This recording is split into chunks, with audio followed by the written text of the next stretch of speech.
Assalamu alaikum. I am Adnan Shoaib, faculty member at ComSurge Institute of Information Technology, and today is our lecture number 28 regarding the course Cost Accounting MGT 231. So, in the last lecture, we have started with the budgetary planning and customer profitability analysis and sales variance analysis. What we have studied on that chapter is the overall profitability कैसे work करती है, किस तरह से जाती है, sales variance analysis कैसे बनता है, वेरिएंसेस देखे थे हमने, जिसके अंदर हमने सेल्स मिक्स वेरिएंस देखा था, सेल्स मिक्स परसेंटेजेस देखी थी, और साथ ही हमने ये देखा था कि हमने उन सेल्स वेरिएंस एनालिसिस में हमने क्या क्या चीजें परफॉर्म करनी है। उसमें हमने ये दोनों चीजें आइडेंटिफाई की थी कि किस किस तरह से हम उसे परफॉर्म कर सकते हैं। उसमें हम लोगों ने सबसे पहले फ्लेक्सिबल बजट वेरिएंस देखा था, फिर सेल्स वॉल्यूम वेरिएंस एनालिसिस देखा था, फिर हमने सेल्स वॉल्यूम वेरिएंस के अंदर दो देखी थी, हमने देखा था जी क्वांटिटी वेरिएंस देखा था, सेल्स क्वांटिटी वेरिएंस देखा था, सेल्स प्राइस वेरिएंस देखा था। तो इसका मतलब हम लोगों ने वी हैव स्टडीज 4 वेरिएंसेस, हमने 4 वेरिएंसेस पढ़े थे। If anybody has an issue, इंशाल्लाह in the last lecture we are going to again इसको भी हम लोग एक दफा रेपिटेशन प्रोवाइड करेंगे, क्योंकि रेपिटेशन हमने इसकी देनी है और किस तरह से देनी है, that we are going to see in the last lecture. हमने लास्ट लेक्चर में यही चीज करनी है कि what we have to do, हमने इसे किस तरह से हमने परफॉर्म करना है। So that we are going to do it, कि हमने इसे कैसे किस तरह से हम कर सकते हैं। तो स्टार्टिंग विद द टुडेज, हम आज थोड़ा सा आगे देखेंगे बजटरी प्लानिंग की तरफ। अभी तक हम लोगों ने कस्टमर प्रॉफिटेबिलिटी एनालिसिस देख लिया, कस्टमर किस तरह से प्रॉफिटेबिलिटी आ रही है, कस्टमर को कैसे प्रॉफिटेबल करना है, प्रॉफिट किस तरह कस्टमर से कमा सकते हैं, कस्टमर की ऑपरेटिंग इनकम कैसे होती है, और साथ ही हमने ये भी देखा कि हमने सेल्स वेरिएंस एनालिसिस क्या होते हैं। Now we are moving towards कि बजटरी प्लानिंग कहां चाहिए होती है, किस किस तरह से चाहिए होती है, और हमने उस बजटरी प्लानिंग को किस तरह से और कैसे सामने लेकर चलना है। ठीक है, रीडिंग्स क्या है जी, that is chapter number 14 cost accounting managerial emphasis 14th edition by Horngren. Very good book, please read out 14 chapter. पहले भी यही बताया था पिछले लेक्चर, क्योंकि उसी का कंटिन्यूड है, तो वही हमने रीडिंग्स अभी कंटिन्यू करनी। And chapter number 9 managerial accounting 6th edition by Weygandt Kimmel and Kieso, Weygandt Kimmel and Kieso, यानी इसकी बुक को हम लोगों ने फॉलो कर रहे हैं। यानी ये दो बुक्स जो हैं वो that are normally being used, हम लोग इन दोनों को कॉम्बिनेशन में यूज कर रहे हैं, बट जो textbook is that is Horngren 14th edition cost accounting a managerial emphasis. ये कॉस्ट अकाउंटिंग और उसका मैनेजरियल एम्फेसिस उसमें इन्वॉल्व है। So that's what we have started with that. अब आज हम इस चैप्टर को फर्दर स्टार्ट करते हैं, फर्दर आज इंशाल्लाह इसे कंप्लीट करते हैं। So starting with the topic, but first we start with the learning objectives, ताकि ये पता लगे कि हमने कितने लर्निंग ऑब्जेक्टिव्स कवर अप कर लिए, कितने लर्निंग ऑब्जेक्टिव्स अभी करना बाकी हैं। So that we are going to see today कि हमें इसमें क्या क्या चीजें इसमें आइडेंटिफाई करनी है। सो starting with the topic, Now again learning objectives क्या है, indicates the benefits of budgeting। क्या इंडिकेट करता है, benefits of budgeting, ये ऑलरेडी हमने देख ली। states essentials of effective budgeting, ये भी देख लिया हमने। identify the budget that comprise the master budget, यानी identify budgets that comprise of margin budgets, ये हम लोग देख लेंगे। describe the sources for preparing budgeted income statement, ये that we are going to do today। explain the principal sections of cash budgets that we have to see। indicate the applicable of budgeting in non manufacturing companies, कि non manufacturing companies में budgeting किस तरह से और कैसे perform होती है और किन बेसिस पे परफॉर्म होती है, that we are going to see कि कौन कौन सी बेसिस हैं जिन पे हमने ये परफॉर्म करनी है। so that we are going to see today, ये हमारे बेसिक जो जिसे कहते हैं कि हमारे ऑब्जेक्टिव्स हैं जिनको हमने फॉलो करना है। तो स्टार्टिंग विद द टॉपिक, हम स्टार्ट करते हैं प्रिपेयरिंग द ऑपरेटिंग बजट। अब हमने क्या करनी है, हमने प्रिपरेशन ऑफ ऑपरेटिंग बजट्स की बजट्स की हमने प्रिपरेशन करनी है, किस किस तरह के बजट्स होते हैं और उन बजट्स में हमने क्या क्या चीजें प्रिपेयर करनी है, किन किन चीजों को हमने सामने रख के इनकी प्रिपरेशन की तरफ लेकर जाना है। तो that is preparing the operating budget. तो सेल्स बजट से स्टार्ट करते हैं। फर्स्ट बजट प्रिपेयर्ड, यानी सेल्स बजट से स्टार्ट करेंगे, ऑपरेटिंग बजट से ना, तो सेल्स बजट से स्टार्ट करेंगे। तो सेल्स बजट में पहले क्या, first budget prepared, derive the sales forecast. तो पहले क्या करना पड़ेगा, डिराइव करनी पड़ेगी सेल्स फोरकास्ट, कितनी सेल्स फोरकास्ट एक्सपेक्टेड है। तो that we are going to see. Management's best estimate of sales revenue for a budget period, यानी कि मैनेजमेंट्स का ये सबसे बेस्ट एस्टिमेट होता है for sales revenue for a budget period, यानी कि जितना भी बजट पीरियड है उसका सेल्स रेवेन्यू कितना है। Every other budget depends on the sales budget, हर बजट किस पे डिपेंडेंट होता है, that is on the sales budget. किस पे डिपेंडेंट रहेगा, सेल्स बजट पे। Prepared by multiplying expected unit sales volume for each product times anticipated unit selling price, यानी prepared by multiplying expected unit sales, किससे multiply करेंगे, expected unit sales volume for each product, यानी हर एक का expected unit sales volume of each product times anticipated unit selling price, anticipated unit selling price, यानी कि unit sales volume कितना है for a production times anticipated unit selling price के साथ, यानी कितना यूनिट सेलिंग प्राइस के साथ वो एंटिसिपेटेड है। Now get with the illustration, देखते हैं कि ऑपरेटिंग बजट बना कैसे, किस किस तरह से बना। एक्सपेक्टेड सेल्स वॉल्यूम, अब यहां देखिए हमने एक्सपेक्टेड सेल्स वॉल्यूम निकाला हुआ है। एक्सपेक्टेड सेल्स वॉल्यूम की तरफ अगर हम देखते हैं, एक्सपेक्टेड सेल्स वॉल्यूम कितना है 3000 units in first quarter with a 500 units increase in each succeeding quarter, यानी कि 3000 यूनिट्स इन फर्स्ट क्वार्टर होंगे, हर क्वार्टर में 500 यूनिट्स बढ़ जाएंगे, यानी first quarter 3000, second quarter 3500 and third quarter 34,000 and next 4500। Sales price कितनी है $60 पर यूनिट, कितनी है $60 पर यूनिट, के जितनी भी आएंगे हम लोग कहेंगे that is $60 per unit, that is the selling price. ये क्या है, हमारी सेलिंग प्राइस है, जो हमारे पास सेलिंग प्राइस एग्जिस्ट कर रही है या जो हमारे सामने एग्जिस्ट करती हुई नजर आ रही है। Highest company sales budget, sales budget उसका कितना आ रहा है, देखिए एक्सपेक्टेड यूनिट सेल्स कितनी है, दैट इज हमारे पास जो उसने पहले बता दिया 500 यूनिट्स है और ये हमारे पास आ गई। ये प्राइसेस है हमारे पास, तो दैट मींस ये हमारे पास क्या आ गया, that is what we known as sales budget. क्या क्या आ गया, ये हमारे पास सेल्स बजट सारों के एग्जिस्ट कर गए। ये हमारे पास जो ओवरऑल टोटल सेल्स हैं उनका बजटिंग इधर से स्टार्ट होती है when we have all the quarters, और क्वार्टर्स में हमने पहले एक्सपेक्टेड फोरकास्टेड जो यूनिट्स हैं वो लगाए sales volume, and then selling price जो थी वो $60 per unit, that we have multiplied it, हमने उसके साथ क्या किया, ऐसे मल्टीप्लाई कर दिया है। नाउ सर्विस कंपनी इनसाइड, कुछ सर्विस कंपनी की इनसाइड देखते हैं कि कैसे कैसे सर्विस कंपनी परफॉर्म करती है। The implication of budgetary optimism, companies are not the only one that have to estimate revenue. Government at all levels, lower state, federal, prepare annual budgets. Most are required to submit balanced budget that is estimated revenues are supposed to cover anticipated expenditure. यानी anticipated revenue किसके साथ होंगे, are supposed to cover anticipated expenditure, यानी revenues के साथ क्या चीज आएगी, anticipated expenditure, कि जितनी ज्यादा मैं revenue expect करूंगा उतना ज्यादा anticipated expenditure आएगा। Unfortunately, estimating government revenues can be as difficult as even more difficult than estimating the company's revenue. यानी ये गवर्नमेंट का रेवेन्यू ज्यादा मुश्किल से आप कैलकुलेट करते हैं as compare to company revenue. The accuracy of government estimates is most critical during economic downfall, यानी एक्यूरेसी ऑफ गवर्नमेंट एस्टिमेट्स को बहुत एक्यूरेसी के साथ मेजर करना बहुत मुश्किल होता है when there is a economic downturn, जहां पे काज क्या चल रहा हो, इकोनॉमिक डाउनटर्न चल रहा हो। If the government overestimate expected revenue, अगर गवर्नमेंट क्या करेंगी, ओवर एस्टिमेट करेंगी एक्सपेक्टेड रेवेन्यूज को, then they do not start cutting expenditure soon enough.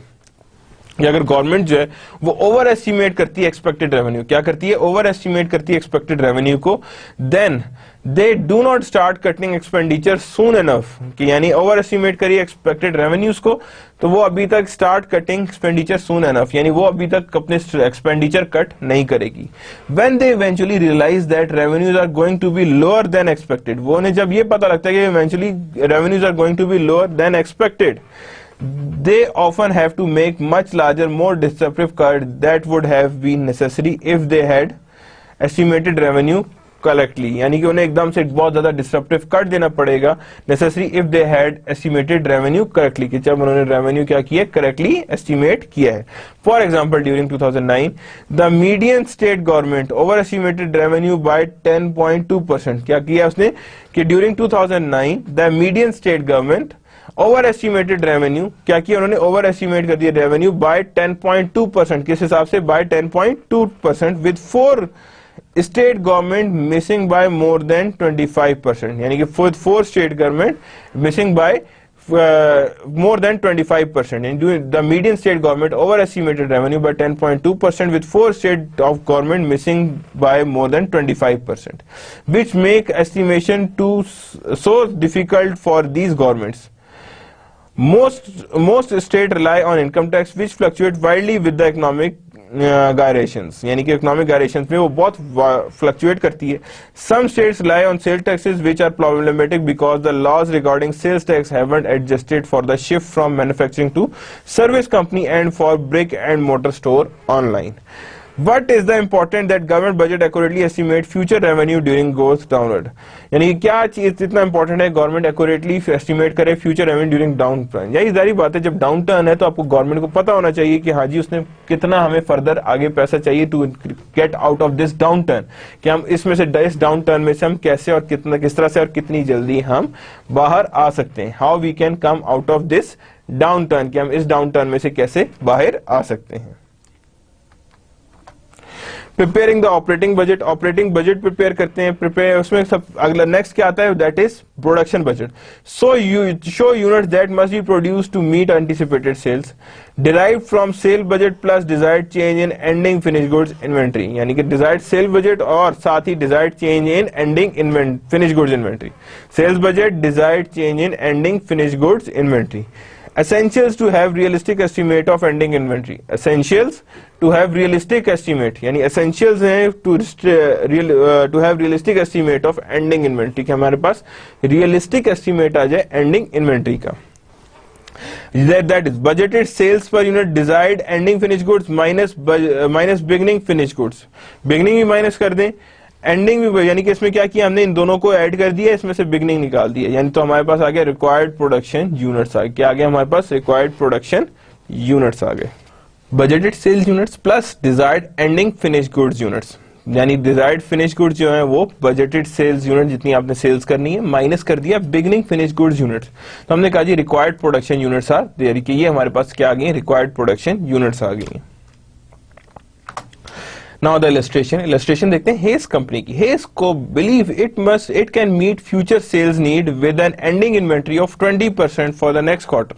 यानी कि वो कह रहा है कि it meet future sales need with an ending inventory of 25 to meet next quarter. अब क्या expected unit sales कितनी है यहाँ पे, that is 3000, 3500, 4000, 4500, जो हमने ऑलरेडी बात की थी. At desired ending finished goods 700 यहाँ पे है, 20% यहाँ पे भी आ गया, 20% यहाँ भी 20% आ गया और यहाँ भी 20% आ गया. तो जब हमारे पास आया तो that is total required unit 37, 43, 49, 55. तो यहाँ पे और बिगनिंग फिनिश गुड्स इसमें से माइनस कर दी, तो बिगनिंग फिनिश गुड्स जब माइनस की तो क्या हुआ, 600 माइनस हुआ, 700 माइनस हुआ, 800 एंड 900 वी हैव माइनस. तो हमारे पास आ गया रिक्वायर्ड प्रोडक्शन यूनिट्स आ गए. क्या आ गया हमारे पास, रिक्वायर्ड प्रोडक्शन यूनिट्स आ गए. 20% ऑफ नेक्स्ट क्वार्टर सेल, यानी 20% ऑफ नेक्स्ट क्वार्टर सेल. किसकी बात कर रहा है ये, 20% ऑफ नेक्स्ट क्वार्टर, अगले साल की अगले क्वार्टर की जो सेल्स है उसका 20% जो है हम क्या चाह रहे हैं, एंडिंग फिनिश गुड्स होनी चाहिए. क्या होनी चाहिए, वो एंडिंग फिनिश गुड्स होनी चाहिए, जिसमें हम कहेंगे नेक्स्ट ईयर का ये डिजायर्ड है, यानी कि डिसाइड उसमें आ रहा है. देखिए ना 3500 है ना, 3500 का 20% लेंगे, इट्स इक्वल्स टू 700. तो यानी अगले की प्रिपरेशन हम पहले से कर लेंगे कि उसकी 20% पहले से ही बना के रख देंगे, यानी उसका 20% हम ऑलरेडी पहले से ही डिजाइन या बना करके रख देंगे. ठीक है. 20% ऑफ नेक्स्ट क्वार्टर सेल है. Expected 2015 first quarter sale 5000 units into 20%. 20% of estimated first quarter 2014 sales unit, तो वो हमारे पास यहाँ पे आ गया, दैट इज ऑफ 1000. कितना लगा दिया हमने, 1000 लगा दिया, बिकॉज 500 है ना, तो पांचवें क्वार्टर में कितना जाएगा, दैट इज 5000. 5000 का 20% है तो कितना आता है, दैट इज इक्वल्स टू 1000. कितना आता है ये, 1000 आता है. So that's how we are preparing the operating budgets. ये इस तरह हम लोगों ने प्रिपेयर करने ऑपरेटिंग बजट्स को. Now there is a do it exercise, you can easily see them. Becker company estimate that 2014 unit sales will be 12,000. कितनी unit sale होगी, 12,000 in quarter 1, 16,000 in quarter 2, 20,000 in quarter 3 and at a unit selling price of 30. Management desires to have ending work in process inventory equal to 15% of the next quarter's expected unit sale, equals to 15% of net quarter's expected unit sale. कि next quarter की expected unit sales कितनी है, यानी management desires to have ending finished goods inventory equals to 15% of next quarter expected unit sales. Prepare a production budget. तो हम पहले से हम क्या करेंगे, इसका प्रोडक्शन बजट बनाएंगे. तो जब हम प्रोडक्शन बजट बनाएंगे that means expected unit sales कितनी आ रही है, that is of quarter 1 and quarter 2. अब क्वार्टर 1 क्या है जी, उसमें that is of 12,000 and quarter 2 कितना है जी, that is of quarter 2 and 20,000 quarter 3। तो क्वार्टर 1 आ गया, क्वार्टर और दूसरा क्या हो गया, एट डिजायर्ड एंडिंग। डिजायर्ड कितना है, 15% of next quarter, 15% of next quarter, that is being 24%। कितना आ गया, 24%। टोटल रिक्वायर्ड यूनिट्स कितने आ गए, that is of 14,400 less beginning finish goods. Inventory की बिगनिंग फिनिश गुड्स कितनी होंगी, दैट इज ऑफ 1800। कितनी है वो, 1800 यूनिट्स हैं, और 1800 यूनिट्स हमने आइडेंटिफाई कर लिए कि हमारे पास इतने हमारे पास एग्जिस्ट करेंगे। तो यानी हमने कहा है कि 15% of next quarter and prepare production budget, तो हमारे पास यहाँ पे 1800 एग्जिस्ट कर रहे हैं, तो दैट 1800 इज देयर। तो रिक्वायर्ड प्रोडक्शन यूनिट्स कितने हैं जी, 12,600। कितने हैं हमारे पास, 12,600 ही हमारे पास एग्जिस्ट कर रहे हैं, ठीक है ना। यानी डिजायर हैव एंडिंग भी यहाँ पे बता दिया था, बिगिनिंग भी बता दिया था, दैट मींस के we have both of the things are over here. यानी हमने उसके पास दोनों चीजें रखी हुई है कि that are we have already of them. Okay, quarter 2 भी यही हो रहा है, 16,000, 3,000, 19,000, 2,400 एंड 16,600। क्या है ये, 16,600 है। रिक्वायर्ड प्रोडक्शन यूनिट्स कितने हमारे पास, 16,600 यूनिट्स हमारे पास एग्जिस्ट कर रहे हैं, ठीक है ना। So that's how we are going to see कि हमारे पास कितना हमारे पास एग्जिस्ट कर रहा है। So that's how we can easily see them कि ये हमारे पास इसी के पैटर्न पे हमारी सारी चीजें चल रही हैं। Now the preparation of preparing the operating budgets, direct material budget आ गया। अब किसका आ गया, that is something direct material budget। किसकी बात हो रही है, अब direct material की बात हो रही है कि direct material budget कैसे वर्क करता है, किस तरह से वर्क करता है और कैसे परफॉर्म होता है। shows both quantity and cost of direct material to be purchased। ये दोनों चीजें कर, quantity बताता है और cost of direct material to be purchased, ये दोनों चीजें बता रहा होता है। ये quantity भी कितनी आ रही है और cost of direct material to be purchased वो कितना है। Formula for direct material quantities कितनी है, यानी quantity and cost of direct material to be purchase की क्वांटिटी बताएगा और कॉस्ट भी बताएगा कि कितना डायरेक्ट मटेरियल परचेज किया गया है। Formula for direct material quantities क्या है जी, direct material units required for production. Direct material units required for production की कितना डायरेक्ट मटेरियल यूनिट्स रिक्वायर्ड है for production. Desired ending direct material units, desired ending direct material units and beginning direct material units. अब क्या direct material units required for production, कितने material required हैं for production के लिए। Desired ending add कर देना है और बिगनिंग माइनस कर देना है, तो हमारे पास जगह required direct materials to be purchased, यानी डायरेक्ट मटेरियल कितना हमें परचेज करना पड़ेगा, how much material to be purchased. Budgeted cost of direct material, budgeted cost of direct material to be purchase कि कितना बजटेड कॉस्ट है, budgeted cost of direct material, budgeted cost of direct material to be purchase equals to required units of direct material anticipated into anticipated cost per units. यानी budgeted cost of direct material, budgeted direct material जो निकालना है वो है required units for direct material into estimated cost per unit. Inadequate inventories could result in temporary shutdown of production. कि inadequate जो inventories होती हैं could result in temporary shutdown of production. क्या could result in temporary shutdown of production, यानी inadequate inventories कितनी होती हैं, could result in temporary shutdowns of production। कि जितनी भी inadequate inventories होती हैं वो किस तरफ चली जाती हैं, towards the shutting down of production। कि हम production क्या कर देते हैं, shut down उसके अंदर कर देते हैं। तो when we are shutting down it, that means कि that we are inadequate inventories could result in temporary shutdown of production। कि production primarily shut down हो जाती है, बंद हो जाती है। तो that means कि we have to see first कि हमने इसमें क्या क्या चीजें, तो अब यहाँ देखिएगा क्वांटिटी और प्राइस दोनों कॉस्ट दोनों चीजें इसमें शो होती हैं, कितने के परचेज हुए हैं। परचेज निकालने के लिए direct material required for production, यानी कितना direct material units required for production है, प्लस हम लोग क्या कर देंगे उसके अंदर एंडिंग जितनी हमारी डिजायर्ड है माइनस बिगनिंग, तो हम लोग कहेंगे रिक्वायर्ड फॉर दिस प्रोडक्शन। क्या कहेंगे हम, required direct material units to be purchase, required direct material units to be purchased. Budgeted cost of direct material to be purchase, यानी बजटेड कॉस्ट कितनी है of direct material to be purchase, की budgeted cost कितनी आ रही है of direct material to be purchase के budget cost of direct material to be purchase equals to required units of direct material into anticipated cost per unit, anticipated cost per unit. तो budgeted cost of direct material, budgeted cost of direct material equals to anticipated budgeted cost of direct material equals to actual units required for required units of direct material into anticipated cost per unit और inadequate inventories leads to shutdown. किसी तरफ जाती है वो inadequate inventories leads to shutdown. Illustration: because of its proximity to supplier, Hayes maintain an ending inventory of raw material equals to 10% of next quarter of production. The manufacturer of each right requires 2 pounds of raw material, यानी हर एक manufacture में 2 pounds of raw material चाहिए and the expected cost per pound is $4. Assume that the desired ending direct material amount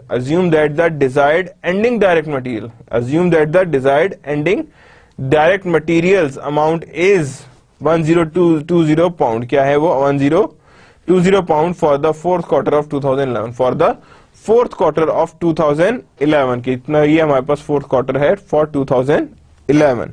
That assume that क्या करें? Assume that the desired ending direct material amount is 1020 pounds for fourth quarter of 2011. यानी कि उसके fourth quarter में क्या है? उसकी desired ending 1020 है for fourth quarter of 2011. Prepared direct material budget. क्या बनाना है हमने? Direct material budget 10% यहाँ रखा हुआ है हमने. 1020 फोर्थ क्वार्टर में है और डायरेक्ट मटेरियल बजट हमने आइडेंटिफाई करना है.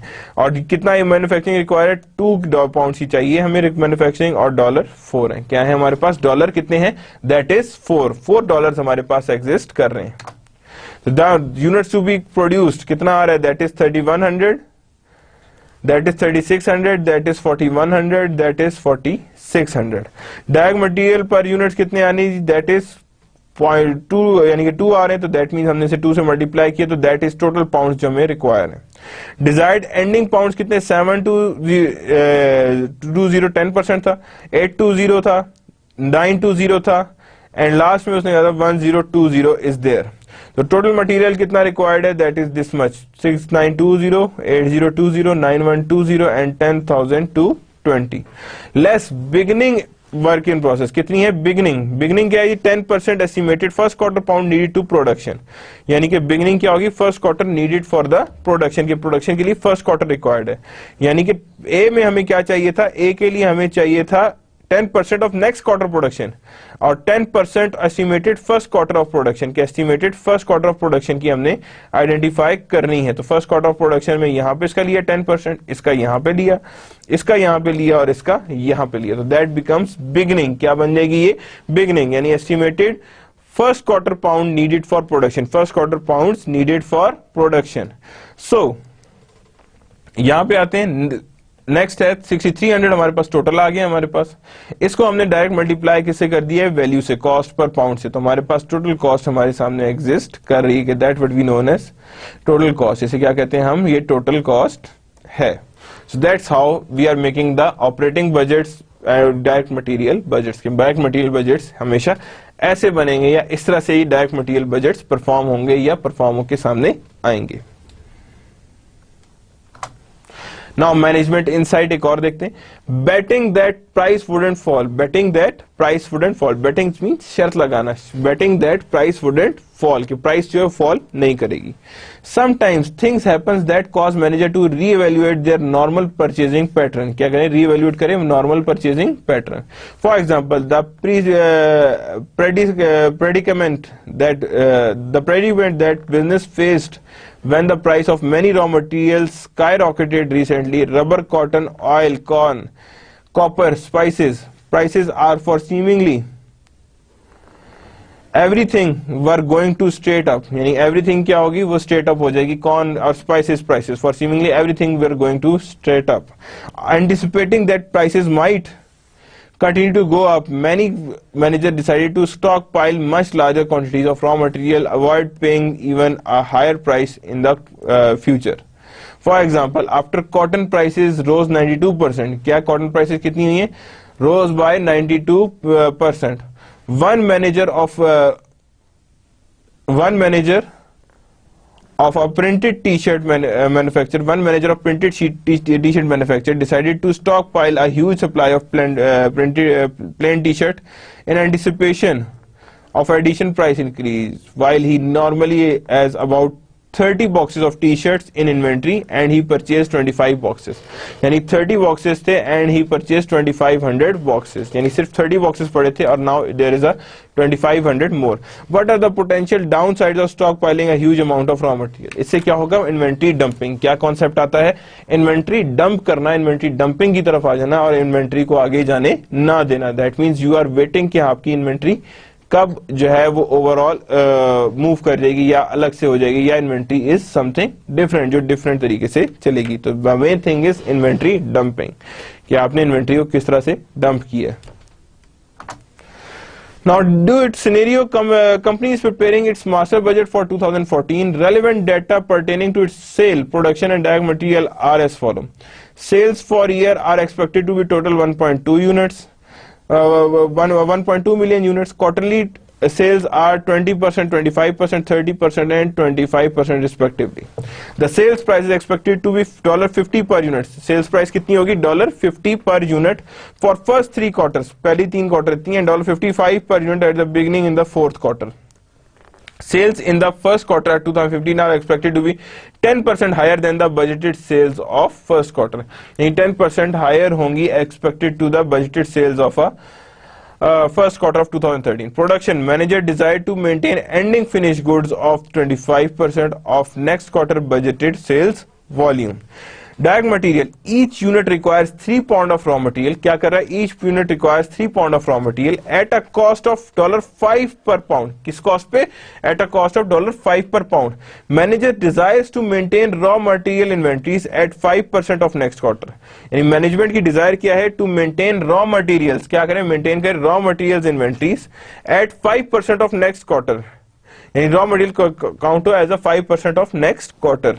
Requirement: assume that the production requirement of for the first requires 2015 is the 810 pound, यानी 810,000 pounds जो है वो हमारे पास क्या है? Production requirement for first quarter. क्या है वो? Production requirement of first quarter है, दैट इज 810,000 pounds, यानी 810,000 pounds एग्जिस्ट. तो यहां पे देखें तो सेल्स का भी दिया हुआ हिसाब सारा. सेल्स भी किस हिसाब से हो रही है? क्वार्टरली सेल्स आर 20-35%, यानी कि टोटल सेल्स ये आ रही है हमारे पास. The sales price are expected 55 हो गई. 2015 में 10% मांग रहा था. Management desires maintaining ending finish goods inventory कितनी हो? 25% for the next budget sales volume.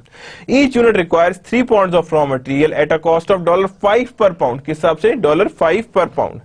तो management desire to maintain raw material inventories. Manager desires to maintain raw material inventories के वो मेंटेन करेगा raw material inventories at a 5% of next quarter. Management desires to maintain raw material inventories के management की क्या desire है? To maintain raw material inventories at 5% of next quarter production requirement. Assume the production requirement for first quarter of 2005 is 810,000, कि वो क्या हो? हमारे पास 810,000 हो. So prepare sales, production and direct material budget by quarters. ये पहले हमने सेल्स का बनाएंगे, फिर प्रोडक्शन का, फिर डायरेक्ट मटेरियल का. तो सबसे पहले स्टार्ट करते हैं एक्सपेक्टेड यूनिट सेल्स. तो एक्सपेक्टेड यूनिट सेल्स आ रही है 240,000. 240,000 आ रही है. यहाँ पे कितना आ रहा है एक्सपेक्टेड सेल्स? 240,000 आ रही है. यहाँ आ रही है 300,000, यहाँ 360,000, यहाँ 300,000 and then 1.2 million. Total selling price 50 से मल्टीप्लाई किया, 50 से मल्टीप्लाई किया, 50 से मल्टीप्लाई किया, 55 से मल्टीप्लाई किया. तो that means 240,000 into 50, that is for 12 million. 300,000 into that is one more zero is there, into 50, that is 15 million. 360,000 into 50, that is 18 million. 300,000 into 55, that is 16.5 million. And 12 million यहाँ पे और यहाँ पे कोई नहीं है, तो दैट मीन 61.5 मिलियन. कितनी आ रही है ये? 61.5 मिलियन एग्जिस्ट कर रही है.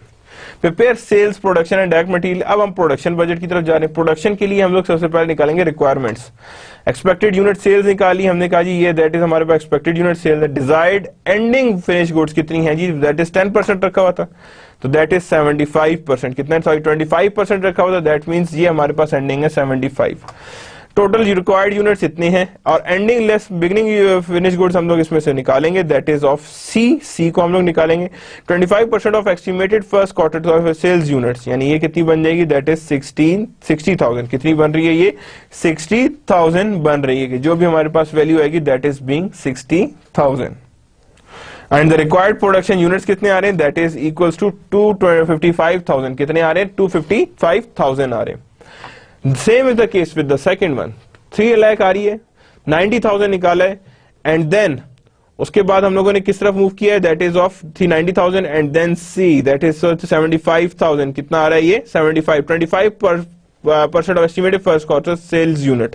तो 240,000 को जब हमने 25% से मल्टीप्लाई किया तो that is with the same thing, यानी ये यहाँ पे आ रही है, सेम चीज आ रही है, that is of 40,000 into 25।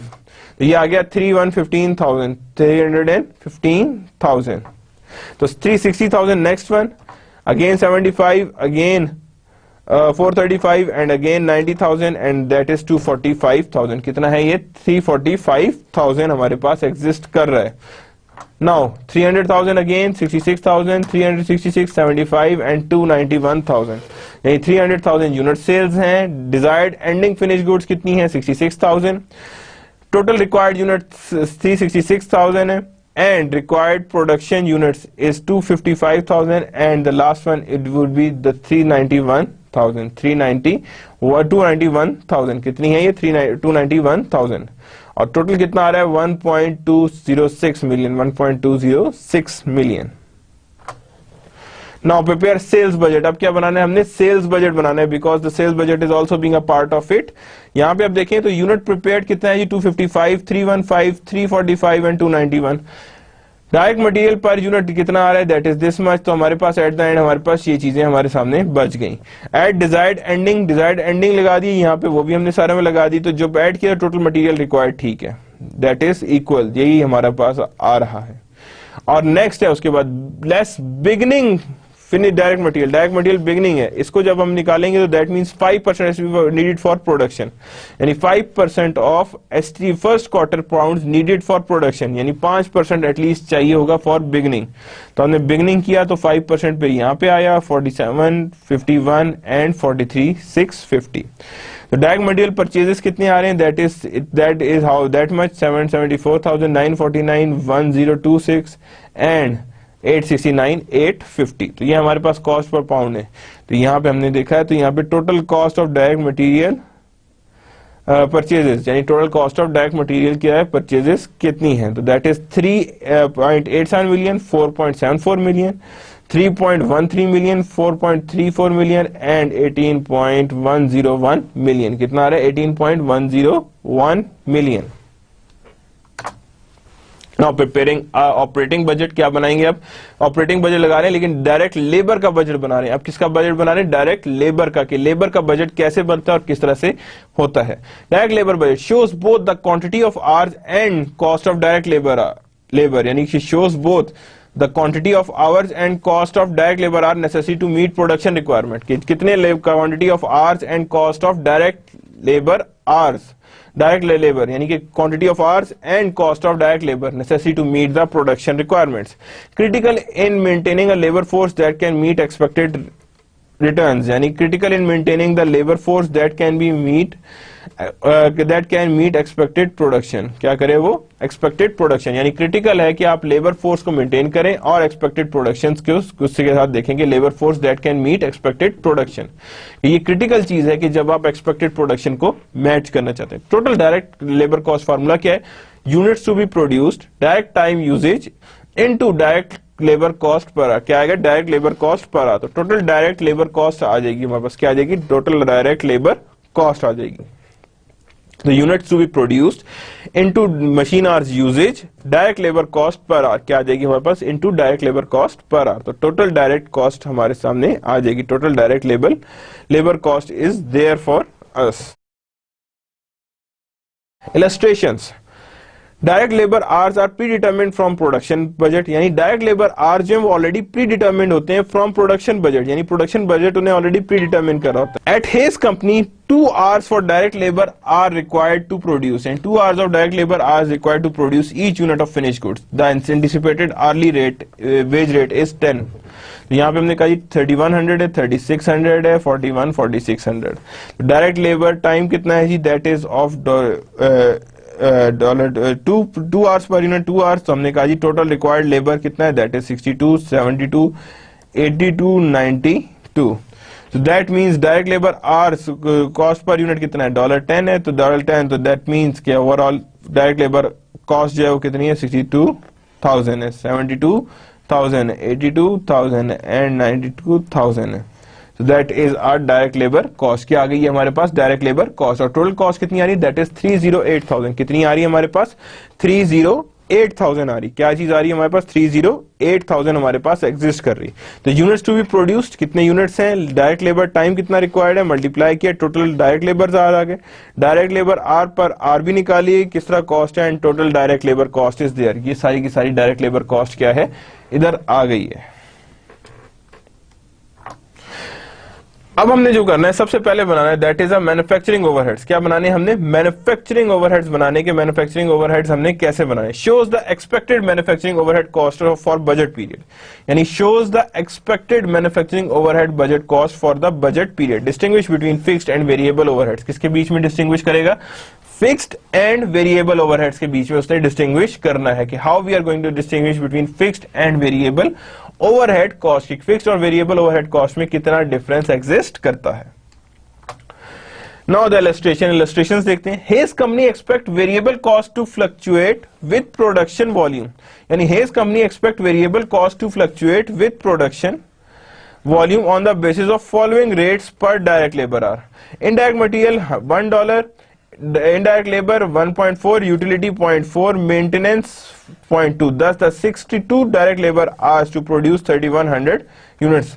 Budgeted indirect material 6200 into 1, yani, and budgeted indirect labor 8680. Hayes also recognized that some maintenance is fixed. The amount reported for fixed cost are assumed. The amount reported for fixed cost were assumed. You can see that on the slide. सारा देखिए पूरा question लिखा हुआ है और you can easily see that. Prepare a manufacturing overhead budget. हमने क्या बनाना है, prepare a manufacturing overhead budget. कि हमने manufacturing overhead budget बनाना है कि किस किस तरह से बन सकता है. तो हमने हर एक चीज का देखिए रेट है. If you can read it again, आपको और अंदाजा हो जाएगा कि आपने क्या करना है और किस तरह से ये परफॉर्म होना है. How we are going to perform that, कि हमने इसे किस किस तरह से कैसे परफॉर्म करना है. Hayes company expect variable cost to fluctuate with production. Production के साथ fluctuate करे on the basis of following rates per direct labor hour. या on the basis of following rates per direct labor hour. Indirect material कितना है, $1, labor 1.4, utility 0.4, maintenance 0.2. Thus, for 6200 direct labor hours to produce 3100 units, budgeted indirect material is 62.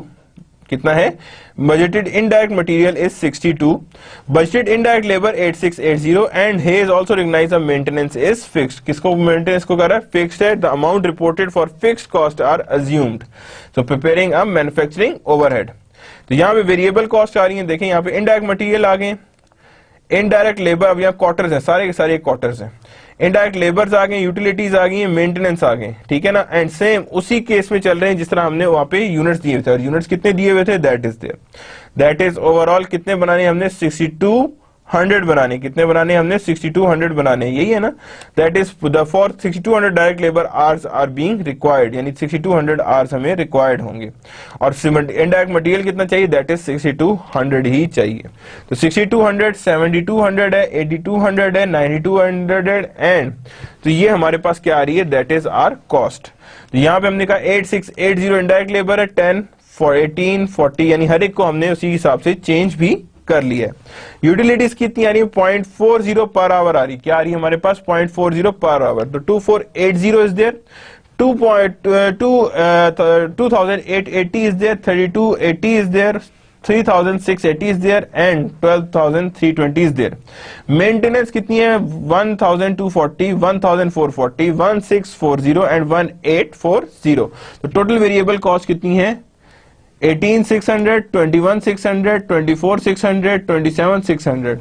So that cumulates to have a 92,400. कितना आ गया? 92,400. अब देखें हर एक के हिसाब से हमने क्या किया, वेरिएबल कॉस्ट बना दी. क्या कर दी हमने? वेरिएबल कॉस्ट बना दी. लेबर आवर्स कितने थे उसी के हिसाब से चले हम, और लेबर आवर्स जैसे जैसे मूव कर रहे थे हमने उसी के हिसाब से उसे हमने चेंज भी करते गए हैं कि किस किस तरह से हमारे पास चेंज हो रहे थे. अब यहाँ देखें तो हमारे पास यहाँ था for 62 produces 34 to produce 3100 units. कितने यूनिट्स चाहिए? 3100 यूनिट्स के लिए चाहिए. और वहीं पे इसका मतलब है कि कहता है डायरेक्ट मटेरियल 62 है, तो इसका मतलब है 62 ही हमें भी रिक्वायर्ड होंगे. सो फिक्स कॉस्ट यहाँ पे सुपरवाइजरी सैलरी है, डेप्रिसिएशन है, प्रॉपर्टी टैक्सेस है, मेंटेनेंस है, टोटल फिक्स कॉस्ट है. तो ये सारी चीजें जब हमने एड अप की तो हमारे पास क्या चीजें आ रही? 38,500 और सारों की यही आ रही. तो दैट इज 154,000. तो total manufacturing overheads we have is this much. ये हमारे पास टोटल मैन्युफैक्चरिंग ओवरहेड्स एग्जिस्ट कर रहे हैं. तो डायरेक्ट लेबर आवर्स कितने यहाँ पे? 6200 है, 7200 है, 8200 है, 9200 एंड 30,800 टोटल है. मैन्युफैक्चरिंग ओवरहेड पर डायरेक्ट लेबर आवर कितनी आ रही है? That is 246 divide by 30,800. कितनी आ रही है? 30,800. यानी इन दोनों को आपस में हमने डिवाइड कर दिया तो हमारे पास आ गया मैन्युफैक्चरिंग ओवरहेड. क्या चीज आ गई हमारे पास? मैन्युफैक्चरिंग ओवरहेड, जो कितना है डायरेक्ट लेबर पर डायरेक्ट लेबर है, दैट इज $8. कितना है वो? $8 है पर डायरेक्ट लेबर आर. के पर डायरेक्ट लेबर आर हमारे पास इतना मैन्युफैक्चरिंग ओवरहेड एग्जिस्ट कर रहा है. Preparing the operating budget, selling and admin budget की तरफ जा रहे हैं. सेलिंग और एडमिन बजट हम कैसे बना सकते हैं, किस किस बेसिस पे बनाते हैं? Projections of anticipated operating budget expenses, यानी कि projection of anticipated operating expenses distinguish between fixed and variable cost. किसके बीच में डिस्टिंग्विश करेंगे? Fixed and variable cost. Variable expenses rate per unit of sales are the sales commission $3 and freight out $1. यानी कि sales और sales commission, यानी कि variable expenses rate जो है वो क्या है? Unit variable expenses rate per unit of sale, that are the sales commission $3 and freight. यानी पर यूनिट ऑफ सेल हम लोग ये सेल्स कमीशन भी चल रहा है और फ्रेट भी चल रहा है. Variable expenses per quarter are based on unit sales from the sales budget. Based on the unit sales from the sale quarter, यानी per quarter are based on unit sales from sales budget. Highs expect the sales in first quarter to be 3,000. Fixed expenses are based on assumed data. The selling and admin expense budget is as under. तो budget कितना है? 3,000, 35, 4,500 and that is 15,000. Variable expenses sales commission 3 per unit है तो 9 आ गया, freight 1 per unit है तो 1 आ गया, 3,000 आ गया. तो that is total variable expenses हमारे पास ये आ गए.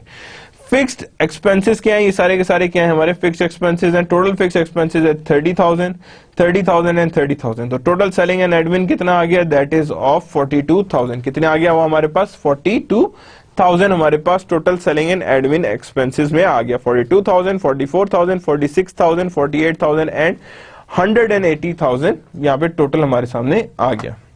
Prepare operation budget. Review question. A sales budget is derived from production budget. Management best estimate for sales revenue, nothing, not the starting point for master budget, and prepare only a credit sales. So the right one answer is management best estimate for sales revenue. इससे अच्छा estimate नहीं हो सकता. That's a best estimate of a sales revenue. कि sales revenue का ये क्या है? That is the best estimate. ये क्या है आपका? Best estimate of a sales revenue. यानी sales revenue का ये best estimate है. Now budgeted income statement है. Important end product of operating budget. ये क्या है? budgeted income statement है. Important end product यानी कि budgeted income statement बनाने. Important end product of operating budget यानी operating budget बना लिया तो next step क्या होगा? income statement बनानी. क्या बनानी है हमने? income statement बनानी है. Indicate expected profitability of operations यानी एक्सपेक्टेड प्रॉफिट की बात कर रहा है यहाँ पे कि एक्सपेक्टेड प्रॉफिट कितना होगा और कैसे होगा. Provides a basis for evaluating company performance. Provide क्या करेंगे? बेसिस करेंगे for company performance. Prepared from operating budget, sales and direct material, direct labour, manufacturing overhead and selling and administrative expense. किससे करेंगे? Selling and administrative expenses. यानी ये सारी types की जो हमने पढ़े हैं बजट्स वो सारे के सारे इसमें इंक्लूड होंगे. Now budgeted income statement. To find out the cost of goods sold, it's first necessary to determine the total unit cost of producing one right as follow. Direct material quantity कितनी आ रही है? 2 pounds, direct labor 2 hours, manufacturing overheads 2 hours. तो units कितने आ गए, unit से हमने multiply किया तो हमारे पास क्या आ गया यहाँ पे, सबसे पहले टोटल यूनिट कॉस्ट आ गई. Second, determine cost of goods sold by multiplying unit sold unit sold time to cost, यानी 15,000 into 44, तो 660,000 is cost of goods sold. All data for income statement come from the individual operating budget. सारा data कहाँ से आता है, individual के operating budget से आता है. Expected, the interest expense is expected to be 100 and income tax are estimated to be 12,000. यानी इनकम स्टेटमेंट कितना है, the income tax is estimated to be 12,000, यानी income taxes are estimated to be 12,000. तो sales कितनी है, that is 9 lakh, cost of goods sold 660, gross profit 240,000, selling and admin expense that is 180,000, यानी 180,000 उसमें है. Then income from operations that is 60,000, income interest expense 100, income before interest and taxes that is 59 and income tax expense 12,000 and that is 47,900. कितनी है ये, 47,900 है जो हमारे सामने एग्जिस्ट कर रहा है. Now there exists a review question. Each of the following budget is used in preparing the budgeted income statement. यानी ये सारे each of the following budgets is used for preparing a budgeted income statement except sales budget, selling admin, capital expenditure. This one is not there and direct labor is required. तो ये C is not available. यही मैंने कहा था कि ये नहीं होगा क्योंकि कैपिटल एक्सपेंडिचर से इनकम स्टेटमेंट का कोई लेना देना नहीं है. There is no existence of capital expenditure budget with the income statement के इनकम स्टेटमेंट के साथ से कंपेयर नहीं कर सकते. So do it. Soriano company is preparing a budgeted income statement for 2014. Relevant data pertaining to its sales, production and direct material budgets can be found on the following slide. Soriano budget 0.5 hours of direct labor per unit, labor cost of $15 per hour, manufacturing overhead at $25 per direct labor hour. Its budgeted selling admin expense are the 12 million. Calculate the budgeted total unit cost. Prepare the budgeted income statement. क्या करना है हमने, prepare करनी है budgeted income statement. Soriano company's budgeted income statement is 2014. Relevant data pertaining to its sale, production and direct are found in following slide. Soriano have budget 0.5 hour for direct labor per unit, labor cost $15 per hour and manufacturing overhead $25 per direct labor hour. यानी कि $25 के हैं per direct labor hour. Its budgeted selling and administrative expenses for 2011 are 12 million. Calculate the budgeted total unit cost. Calculate the budgeted total unit cost. Prepare the budgeted income statement of 2011. अब यहाँ पे देखिए basis they the, budget 0.5 hours of direct labor चाहिए उसे, labour cost $15 पर hour है, manufacturing $25 पर direct labour hour है, its selling and admin expenses are 12 million. अब यहाँ पे हर चीज ही तकरीबन उसने दे दी है, ठीक है ना.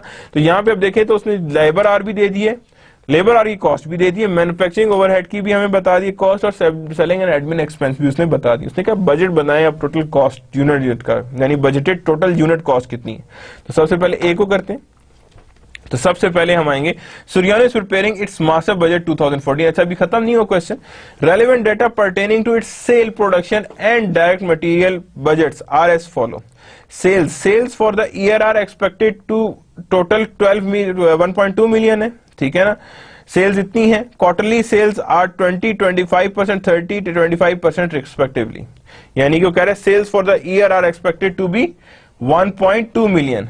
The sales price is expected to be $50 per unit for the first 3 quarters and $55 per unit beginning in the 4th quarter. Sales in the first quarter is expected to be 10% higher than the budgeted sales of the first quarter of 2014. यानी कि sales of the first quarter of 2015 is 10% higher than the budget sales of a first quarter of 2014. यानी 2014 के पहले का जो है वो 10% higher कर दो तो 2015 का फर्स्ट क्वार्टर बन जाता है. Production management desires to maintain ending finish goods inventory 25% of next quarter. कितनी मेंटेन करनी, 25% of next quarter. Budget sales volume direct material, each unit requires 3 pounds of raw material at a cost of $5 per pound. यानी each unit requires $3 pound, यानी each unit क्या require करता है, 3 pounds of raw material. कितना, 3 pounds of raw material and cost of $5 per pound कितना है, यानी total 15 हो गई. Management desires to maintain raw material inventory at 5% of next quarter production requirement कितनी रिक्वायर करती है, maintain in raw material inventory of $5, यानी कि $5 है for next quarter of production requirement. Assume the production requirement for first quarter is 810,000 pounds. कितनी है? Assume that the production requirement for the first quarter of 2015 are 810,000 pounds. कितनी है? 810,000 pounds. So starting with first thing, A के साथ calculate the budgeted unit cost. Direct material कितना है जी? हमारे पास 3 चाहिए, हमें pounds चाहिए. यहाँ लेबर 0.5 है. अब यहाँ 3 कहाँ से पता लगा? Here. यहां से हमें पता लगा दैट इज 3, ये हमें पता लगा. तो यहां हमें 3.5 है और यहां $5 था, 15 था, और ये दोनों चीजें हमें पहली स्लाइड में ही हमें मिल गई थी. ये हमारे पास पहली स्लाइड में ही एग्जिस्ट कर रही थी. तो यहां पे हमने क्या किया, यहां पे हमारे पास आया है 15, यहां हमारे पास आया है 7.5, यहां है 12.5. तो ये हमारे पास टोटल कॉस्ट कितनी आ गई, दैट इज 35. कितना आ गया, $35 आ गई है. फर्स्ट कॉस्ट हमारे पास एग्जिस्ट कर रही है. Soriano company budgeted income statement for the year ending. Sales कितनी है, 1.2 million units for sales budget है, दैट इज 61.5 मिलियन है. कॉस्ट ऑफ गुड सोल्ड कितनी है, 1.2 into 35, that is 42. Then gross profit कितना है, 19.5 मिलियन है. क्या आ रही है ग्रॉस प्रॉफिट 90. अब यहाँ कितनी, इतने की सेल्स थी, सेल्स बजट थी.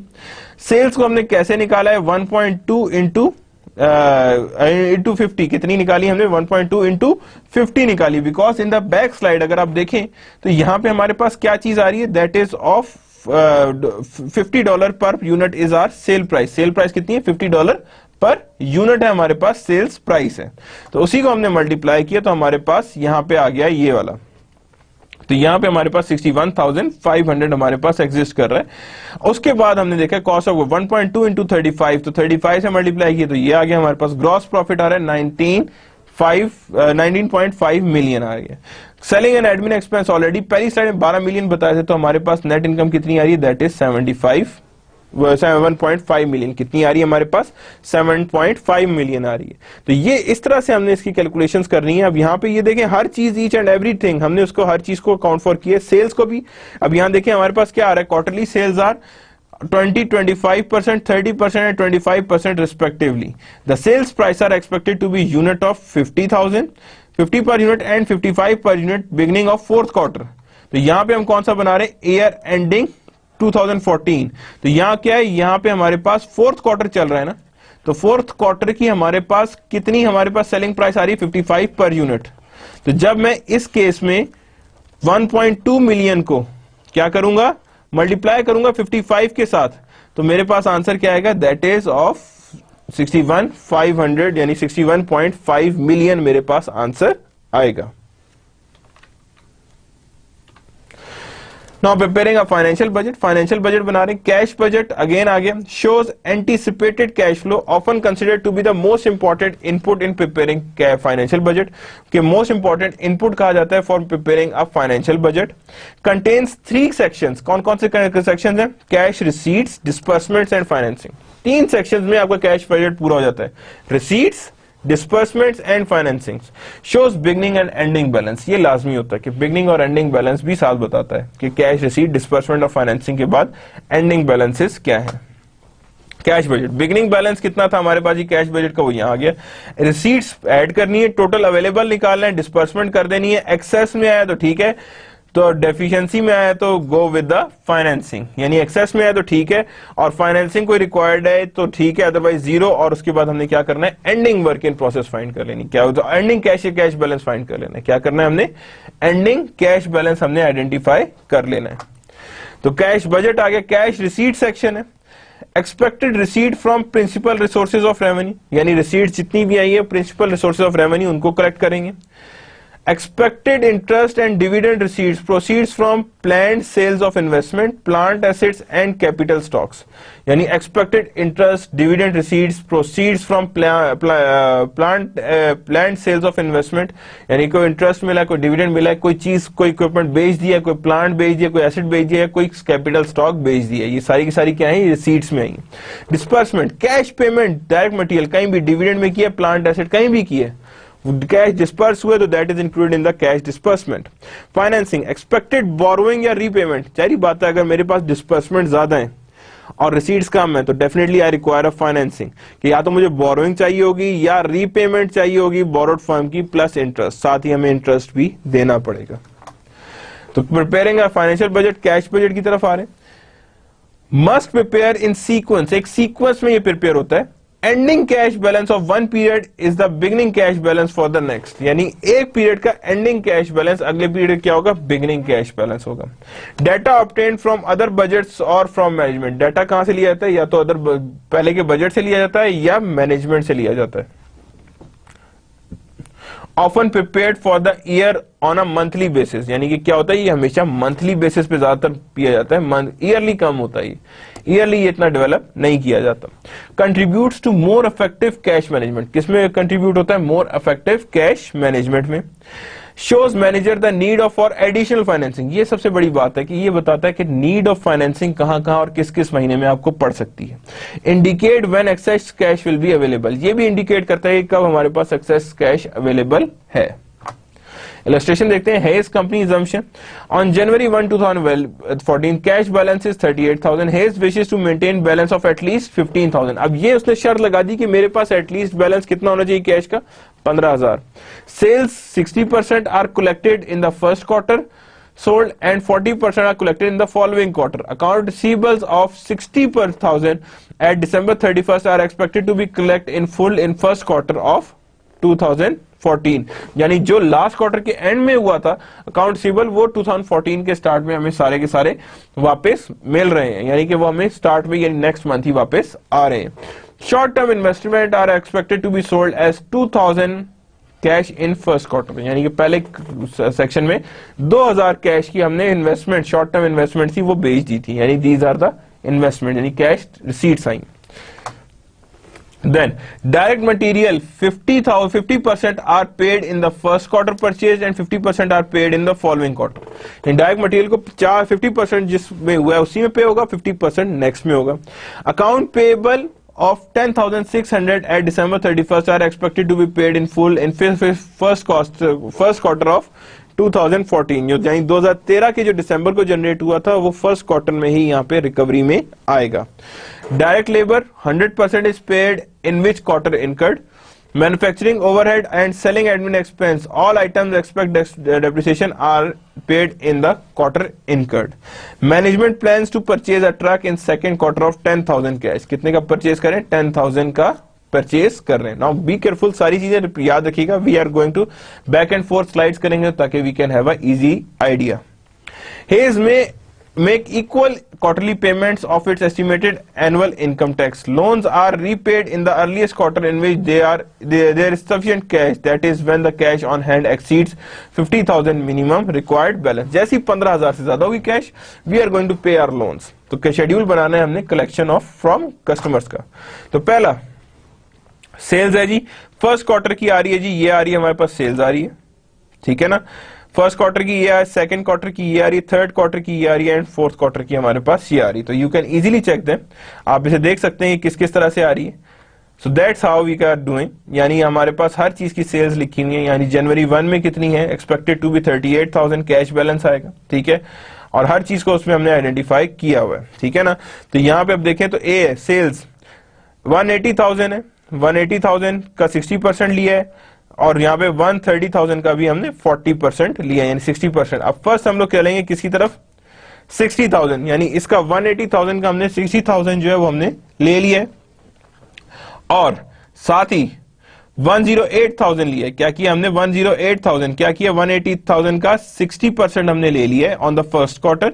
अकाउंट रिसीवेबल्स जितने भी थे वो एज इट इज यहाँ पे हो जाएंगे। क्यों, अकाउंट रिसीवेबल्स के लिए हमने क्या कहा था कि ये देखें कि अकाउंट रिसीवेबल जितने भी जनरेट हुए हमारे पास वो एज इट इज हमें मिल जाएंगे ऑन दिस डेट, यानी इक्वल पेमेंट्स को हमारे सामने मिल जाएंगे easily, that is on this way, yes this one, कि यहाँ पे 40 are collected and account receivable 60,000, जो 60,000 है वो हमें पहली दफा में ही मिल जाएंगे। तो हमने यहाँ पे 60,000 फर्स्ट में ही लिख दिए। फर्स्ट क्वार्टर में 60% पेमेंट होगी, 60% हमने ले ली। देन हमने कहा जी इसके अलावा हमारे पास कलेक्शन, अब यहाँ पे सिर्फ अभी हम लोग क्या देख रहे हैं, collections, we are not talking about differences, हम डिफरेंसेस की बात ही नहीं कर रहे। तो हमारे पास कितना आ गया, ये 168,000 हमारे पास आ गया। नेक्स्ट में जाएंगे तो 40% पुराना मिलेगा, ये देखें 40% हम लोगों को मिला किसका, 130,000 हमें किस तरह मिला, दैट इज जितना हम लोगों ने पे कर दिया था, तो हमारे पास 130,000 हमारे पास बचा था। तो 108,000 यहाँ पे आया, ये आया 62,000, तो ये हमने किस तरह निकाला है, दैट इज 130,000 इंटू 0.40, किससे किया 0.4। अब मैं अगर आपको स्लाइड दिखाऊं तो यहाँ पे देखिएगा, तो यहाँ पे वो क्या कह रहे हैं, 40% are collected in a following quarter, 40% are collected in the following quarter, यानी कि इन द क्वार्टर सोल्ड आएगा, and 40% are collected in a second quarter, तो यहां पे आ जाएगा 72। तो इन दोनों को जब ऐड करेंगे तो क्या बन जाएगा हमारे पास, दिस इक्वल, ये इसके इक्वल बन जाएगा। और उसी के लिए सेकेंड क्वार्टर की जो सेल्स है हमने उसको भी हमने मल्टीप्लाई किया और हमारे पास टोटल आ गया। थर्ड में भी यही किया हमने, 84, 40% वहां है, अगेन उसका 60% यहाँ है, एंड देन हमारे पास 96 यहाँ पे आ गया और 162,000 यहाँ पे आ गया। तो that's how we are making the collections by quarter. Quarter में कलेक्शंस कैसे हो रही है और किस तरह से कलेक्शंस परफॉर्म होंगी। Now purchases, payment. अब पहले अकाउंट पेएबल पे करेंगे। अकाउंट पेएबल कैसे पे करेंगे वो देखिएगा कि जब हम बात करेंगे अकाउंट पेएबल्स की, तो यहाँ पे हमने सबसे पहले अकाउंट पेएबल कितना है, दिसंबर की, ये सारे के सारे एज इट इज 10,600 रिसीव हो जाएगा। तो जब हमारे पास 10,600 रिसीव होगा तो दैट मीन्स कि यहाँ पे हम 10,600 एज इट इज लिखेंगे। फर्स्ट क्वार्टर के परचेजेस क्या होंगे, यहाँ पे एज इट इज, यहाँ पे अब क्या आया, यहाँ पे 50-50 हो रहा है, क्या हो रहा है यहाँ पे 50% यहाँ पे आया है, तो हमने कहा जी टोटल पेमेंट्स 23,200 है। Then again half, then again half, and then total आ गया। देन अगेन हमारे पास 14,600 आ रहा है, देन अगेन 16,600 आ रहा है, एंड देन टोटल आ गया। देन अगेन 16,600 हाफ है, देखिए दोनों ऐड सेम आ रही है ना, दोनों को ऐड करें तो टोटल बनता है, एंड देन 18,600। तो that we have a total of cash disbursement, payment by quarter, यानी ये हमने पेमेंट कर लिए हैं, expected payments of direct material. अगली पेमेंट्स क्या आएंगी, ये हमारे पास टोटल शेड्यूल आ रहा है। रिसीट्स हमने देख ली थी, डिस्पर्समेंट्स हम लोग देख रहे थे, लेबर मटेरियल की हमने सारी डिस्पर्समेंट्स निकाली थी, मैन्युफैक्चरिंग ओवरहेड्स को लगा दिया, सेलिंग एडमिन एक्सपेंस को लगा दिया, परचेज ऑफ ट्रक एक ही हुआ था, इनकम टैक्स हमने हर बार सेम दिया है, तो दैट इज 3,000, हर दफा एक इंस्टॉलमेंट की तरह चल रहा है वो। और उससे ऊपर क्या था, सेलिंग एंड एडमिन एक्सपेंस। तो सेलिंग एंड एडमिन एक्सपेंस के लिए क्या था हमारे पास गिवन था, तो हम वो देखते हैं स्लाइड पे जाके, जो स्टार्ट जहां से हो रहा है हम लोगों का, तो ये हमारे पास था सेलिंग एंड एडमिन एक्सपेंस। वो कहता है जी all items as paid and incurred, जिस तरह हुए हैं उसी तरह ही वो पे कर दिए जाएंगे, तो वो हमारे पास एज इट इज ही जिस तरह हुए हैं वैसे ही हम उन्हें पे कर देंगे, तो वो पे हो गए। फाइनेंसिंग, अब यहां पे देखें तो यहां पे हमारे पास 25,000 एक्सेस में है, तो यहां हमें कोई फाइनेंसिंग रिक्वायर्ड नहीं है। यहां पे 3,000 का फर्क है, ये हमें बोरो करने पड़ेंगे। और यहां पे रीपेमेंट यहां ज्यादा है, तो यहां पे हम क्या करें, रीपेमेंट प्लस 100 इंटरेस्ट, तो यहां पे हम इसे इजीली पे भी कर सकते हैं 100 इंटरेस्ट, यानी ये जो 3,000 लिया था हमने यहां पे आके उसे पे आउट कर दिया और यहां पे हमें जरूरत ही नहीं पड़ी। तो दैट मींस हमें एक ही में चाहिए था, सेकंड क्वार्टर पे जो हमने लिया था उसे हमने कहां पे कर दिया, that is on the third quarter, और $100 पे क्या दिया हमने, इंटरेस्ट भी दे दिया है। तो that's how we are making a financial budget. Without a budget, can the game begin? Behind the grandeur Olympic game lies a huge financial challenge.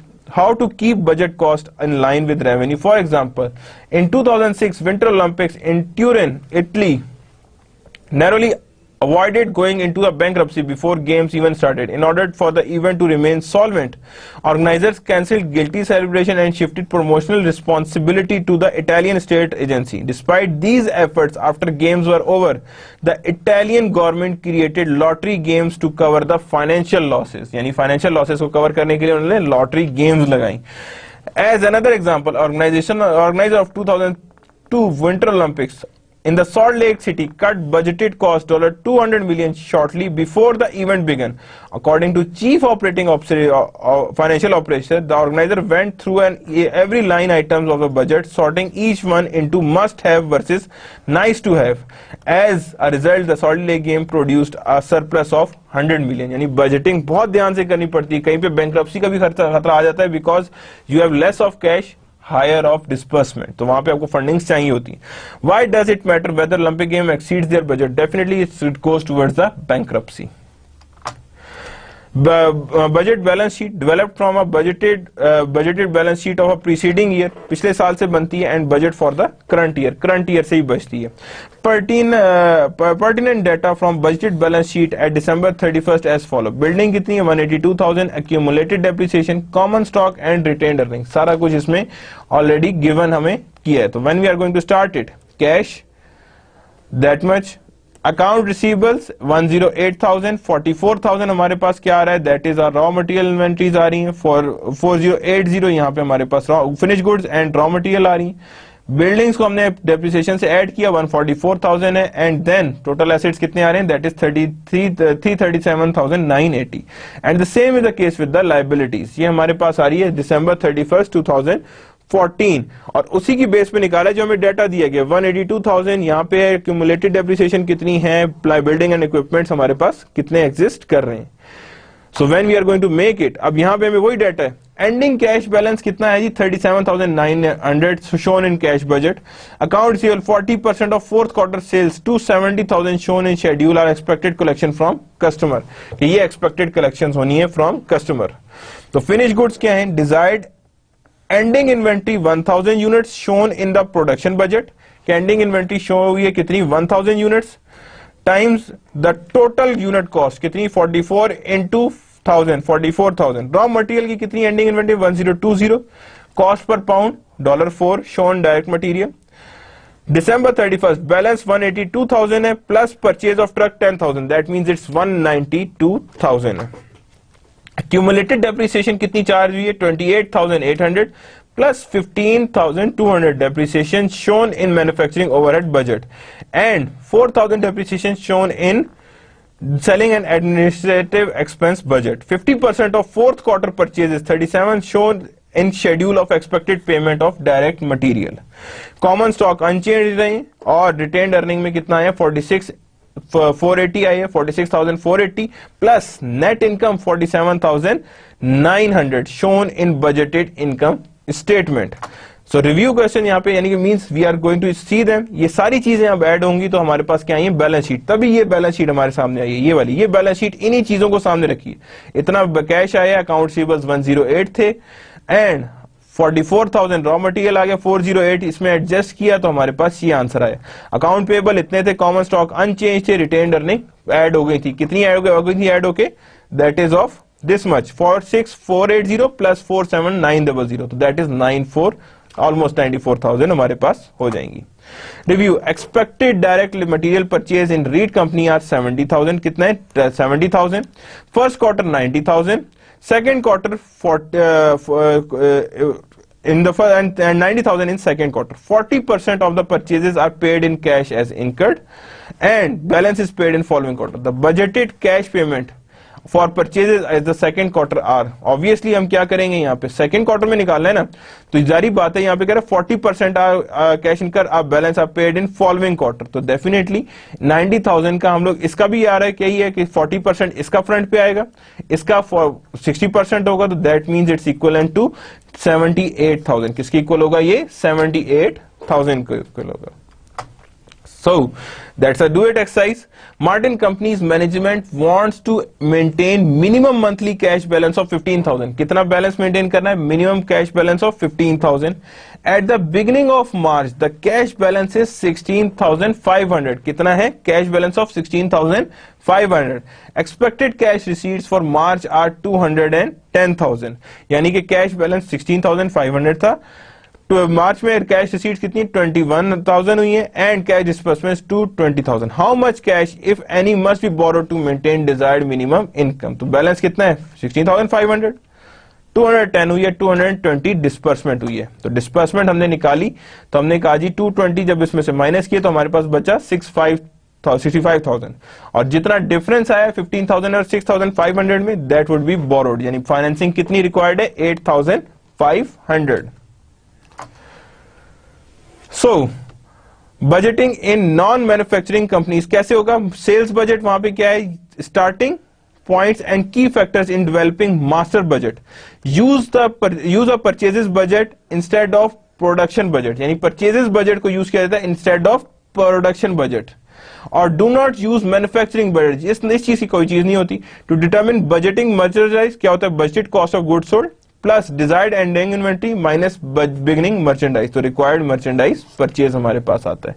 तो यहां पे सेल्स वही रहता है, इसकी जगह परचेज बजट आता है प्रोडक्शन की जगह, और मैन्युफैक्चरिंग बजट होता ही नहीं है। So that's another one. अब यहां पे देखिए budgeting in a non manufacturing company, किसकी बात हो रही है, budgeting in a non manufacturing company. लेवा बजटेड सेल्स फॉर अब जुलाई 30th July 300,000 and for August 320,000. Cost of goods sold 70% of sale. Desired ending inventory is 30% of next month cost of goods sold. 30% of next month of cost of goods sold. Required merchandise purchase are computed as follow. यहाँ क्या है, budgeted cost of goods sold कितनी है 300, उसका क्या कह रहा है 70% क्या निकलेगा cost of goods sold, तो 210% आया यहाँ पे। फिर आया डिजायर्ड एंडिंग मर्चेंडाइज इन्वेंट्री, वो कितना है, that is 30% of next month cost of goods sold, यानी 30% of next month cost of goods sold. यानी अभी हम बना रहे हैं किसका, जुलाई अगस्त की 320 का हमने क्या लिया 30%, तो यहां पे हमारे पास इजीली क्लियर हो जाएगा। तो 320 का हमने क्या लेंगे, पहले 70% लेंगे, जो आंसर आएगा फिर उसका हम लेंगे 30%, तो हमारे पास आएगा 67, यानी डिजायर्ड एंडिंग मर्चेंडाइज। तो टोटल हमारे पास ये आ गया। बिगनिंग मर्चेंडाइज हमने इसमें से माइनस कर देना है। बिगनिंग मर्चेंडाइज हमें बताया हुआ है कि यहाँ पे हमें कितनी चाहिए, दैट इज 210, 30% मर्चेंडाइज है, that would be required for the next month, यानी एंडिंग इन्वेंट्री हमें इतनी रिक्वायर्ड है। तो दैट मीन्स के वी आर गोइंग टू सी के किस तरह से हमारे पास डेवलप होगा। तो that is required merchandise purchases of July, कितना आ रहा है, जुलाई की मर्चेंडाइज की परचेजेस आ रही हैं।